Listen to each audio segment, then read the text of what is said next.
Baik, bismillahirrahmanirrahim. Assalamualaikum warahmatullahi wabarakatuh. Selamat pagi dan salam sejahtera untuk kita semua. Yang terhormat Dewan Juri serta Panitia Penyelenggara Lomba Debat Bahasa Indonesia tahun 2020. Tak kenal maka tak sayang, maka izinkanlah saya untuk memperkenalkan diri terlebih dahulu. Perkenalkan, nama saya Faiz Firdaus. Saya siswa kelas 11 dari SMA Bina Ulumah Kuningan. Selaku pembicara pertama tim pemerintah akan menyampaikan definisi, membuat limitasi, serta memberikan argumentasi-argumentasi yang disertai data dan fakta yang akurat pada mosi pada perdebatan kali ini. Baiklah, mosi yang akan kita angkat pada perdebatan kali ini adalah di negara-negara dengan tingkat korupsi tinggi, seleksi penerimaan mahasiswa baru hanya didasarkan pada indeks integritas sekolah dan indeks kejujuran siswa. Sebelum langkah lebih jauh, maka alangkah lebih baiknya kita mengetahui terlebih dahulu maksud atau definisi dari mosi pada perdebatan kali ini. Indeks integritas sekolah merupakan pengukuran kinerja institusi sekolah yang berbasis kejujuran dalam melaksanakan proses pembelajaran. Jujur menurut KBBI artinya adalah lurus hati atau tidak curang. Kemudian indeks kejujuran siswa adalah pengukuran kejujuran siswa selama mengikuti pembelajaran di sekolah. Di sini saya garis bawahi yaitu ketika sedang melaksanakan ujian. Perlu untuk kita ketahui bersama bahwasannya praktik korupsi tinggi cenderung banyak sekali terjadi di negara-negara berkembang yang masyarakatnya dengan sistem hukum dan pemerintahan yang lemah serta kemiskinan yang merajalela. Berdasarkan definisi yang telah saya paparkan, maka saya di sini membuat limitasi di Indonesia. Sebelum beranjak kepada argumentasi saya, maka di sini saya tegaskan bahwasannya saya sangat setuju dengan mosi pada perdebatan kali ini. Mengapa? Berikut akan saya paparkan dalam argumentasi saya. Yang pertama adalah menekan tingkat suap antara mahasiswa dengan perguruan tinggi. Seorang peneliti bernama Siti Juliantari yang merupakan peneliti dari ICW mengatakan bahwa sejak 2006 sampai Agustus 2016 ada sedikitnya 37 kasus dugaan korupsi di perguruan tinggi yang melibatkan setidaknya 65 pelaku sivitas akademika, pegawai pemerintah daerah, serta pihak swasta yang merugikan negara sebesar 218 miliar.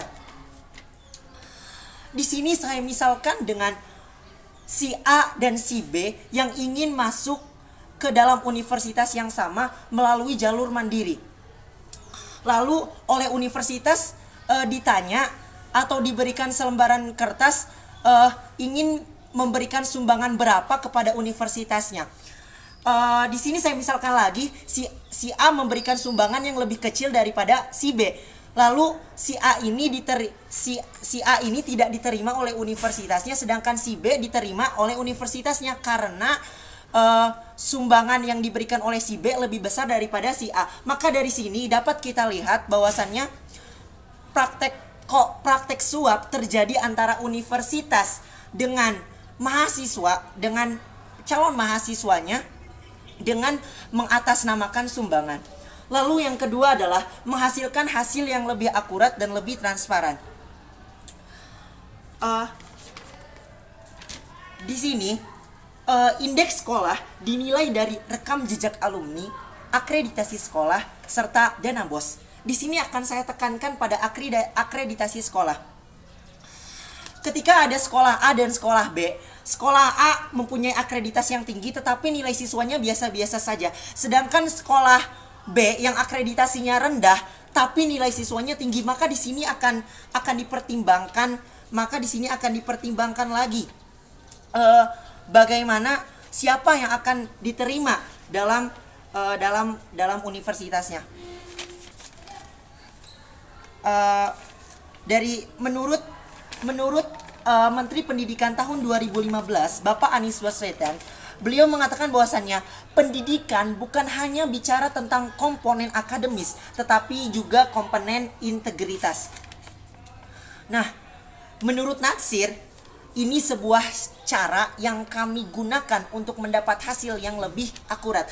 Karena sebelumnya ketika lewat jalur SNM maka yang dilihat hanyalah dari segi nilainya saja, tidak dilihat dari segi integritas. tidak dilihat dari segi integritas. Yang dari situ dapat kita ketahui akan banyak sekali kecurangan-kecurangan. Yang paling marak adalah memanipulasi nilai. Nah, karena ketika kecerdasan dijadikan sebagai tolak ukur, maka moral akan hilang. Dan dari situ akan timbul lagi kasus korupsi-korupsi yang lebih banyak yang terjadi di dunia pendidikan ataupun di negara Indonesia.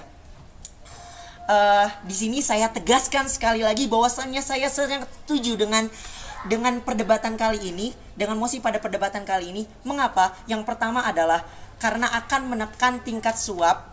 Yang kedua adalah untuk menghasilkan hasil yang lebih akurat dan lebih transparan. Mungkin kurang lebih dari saya cukup sekian. Wassalamualaikum warahmatullahi wabarakatuh.